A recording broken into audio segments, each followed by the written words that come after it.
ஒரு கேள்வி, ஒரு சாதாரண கேள்விதான். ஆனா அந்த ஒரு கேள்விக்காகவே அல்லாஹ் குர்ஆன்ல ஒரு வசனத்தை அருளினான். நம்ப முடியுதா?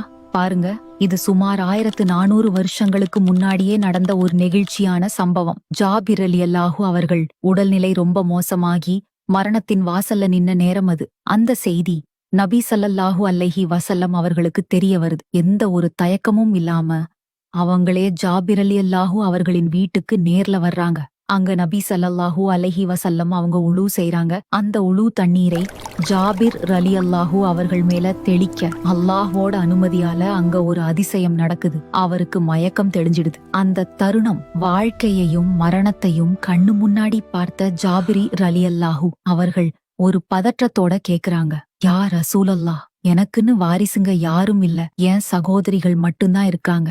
இப்போ என்னோட இந்த சொத்துக்கு யார் சொந்தக்காரி? அன்னைக்கு இந்த கேள்விக்கு எந்த ஒரு மனிதனும் பதில் சொல்லல.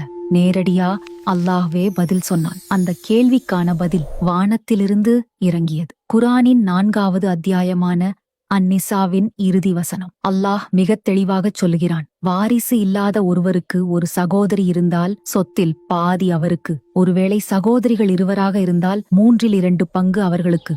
அதுக்காகத்தான் குர்ஆன்ல சூரத்து நிசா அத்தியாயத்துல வாரிசுரிமைக்கான சட்டங்கள் அருளப்பட்டுச்சு. யோசிச்சு பாருங்க, இஸ்லாத்துல சொத்து பங்கீடுங்கிறது மனுஷன் தன்னிச்சையா போட்ட சட்டம் கிடையாது. நம்மள படைச்சவன் எந்த பிழையும் இல்லாம ரொம்ப நேர்த்தியா நீதியா வகுத்து கொடுத்த ஒரு வாழ்வியல் பாடம் தாங்க இது.